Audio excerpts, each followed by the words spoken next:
حضرت ابراہیم علیہ السلام کی عادت تھی کہ مہمان کے بغیر کھانا نہیں کھاتے تھے، اور جو کھانا مہمان کے ساتھ کھایا جائے اس کا حساب بھی نہیں ہوگا۔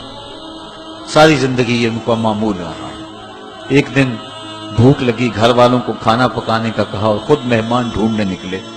ایک شخص کو جو کہ بوڑھا تھا لے آئے، دسترخوان پہ بٹھایا، کھانا جب لگ گیا تو اس کو کہا اللہ کا نام لے کے شروع کرو۔ اس نے کہا میں تو اللہ کو نہیں مانتا۔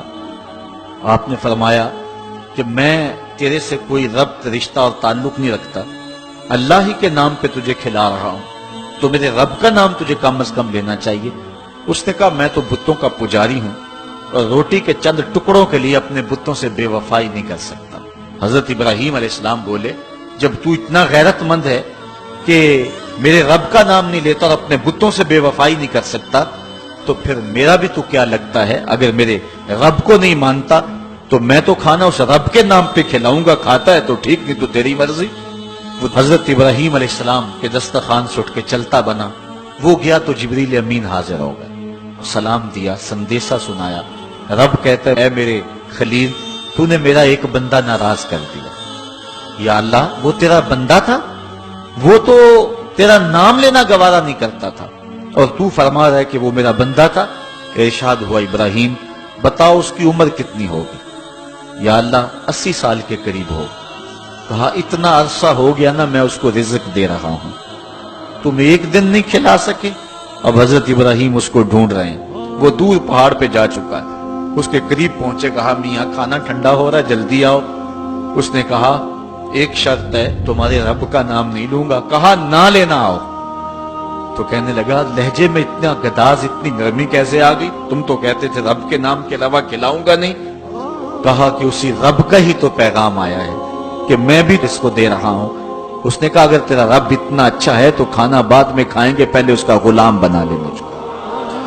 تو وہ رب ہے سب کا، ہمارا حق ہے کہ ہم اس کی پوجا کریں۔ تو اللہ تعالیٰ جل شانہ نے ارشاد فرمایا یا ایھا الناس اعبدوا ربکم، اپنے رب کی عبادت کرو۔ ایک تو وہ تمہارا رب ہے، اور پھر الذی خلقکم، اس نے تمہیں پیدا بھی کیا ہے۔ توجہ چاہوں گا، کتنی شان ہے کہ اس نے تخلیق بھی کیا اور پھر اس نے تمہاری تربیت بھی کی۔ جو تخلیق بھی کرے اور تمہاری تربیت بھی کرے، کیا اس کا حق نہیں ہے کہ اس کے حضور سجدہ ریزیاں کی جائیں؟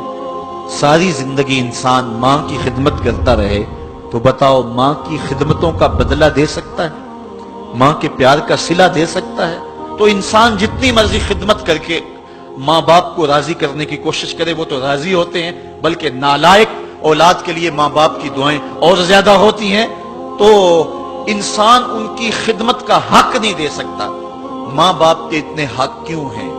اس لیے کہ ماں نے بیٹے کو جنم دیا، جس نے جنم دیا ہے اس کے اتنے حق ہیں، تو جس رب نے خلق کیا ہے اس کے کتنے حق ہوں گے؟ جس نے تخلیق کیا ہے، دستے قدرت سے بنایا ہے، تو پھر اس کے کتنے حق ہوں گے؟ تو مجھے بتائیے اس شخص سے بڑا بدبخت کوئی ہو سکتا ہے جو اللہ کے حضور سجدہ ریزی نہیں کرتا؟ صبح کے وقت چڑیاں بھی اللہ کا نام لے رہی ہوتی ہیں، حشرات الارض بھی رب کا نام پکار رہے ہوتے ہیں، بلوں سے سر نکال کر جانور بھی اللہ کا نام پکار رہے ہوتے ہیں، اور اس شخص سے بڑا بد نصیب زمانے میں کوئی نہیں ہے کہ جو اللہ کی حضور جھکنا نہیں جانتا، جو اللہ کی حضور جو ہے وہ عبادت کا سر نہیں رکھتا۔ وہ رب ہے جو تمہیں پیدا کرنے والا ہے۔ ماں کے رحم کے اندر کون نقش و ونگار دینے والا ہے؟ کس نے گوشت کے لوتھڑے کو بولنا سکھایا ہے؟ کس نے چشم خانوں کے اندر روشن چراغ رکھ دیے ہیں؟ اور کس نے سر کے اندر ایک نشیط اور روشن دماغ رکھ دیا ہے؟ کس نے ہاتھوں کو پکڑنے کی قوت دی اور کانوں کو شنوائی کی طاقت دی؟ اور کس نے جو ہے وہ سونگھنے کی قوت اور قوت شامہ ناک کے نتنوں کے اندر رکھ دی؟ کون ہے جو ٹانگوں میں زور پیدا کرتا ہے؟ کون ہے جس نے چھاتی کو طاقت دی؟ انسان، کیا تیرا حق ہے کہ مسجد کے قریب سے تو گزر جائے اور اللہ کا نمائندہ پکار رہا ہو حیا علی الصلاۃ حیا علی الفلاح، آجا نیکی کی طرف، آجا نماز کی طرف، اور تو جو ہے وہ اس کو سننے کے باوجود گزر جائے؟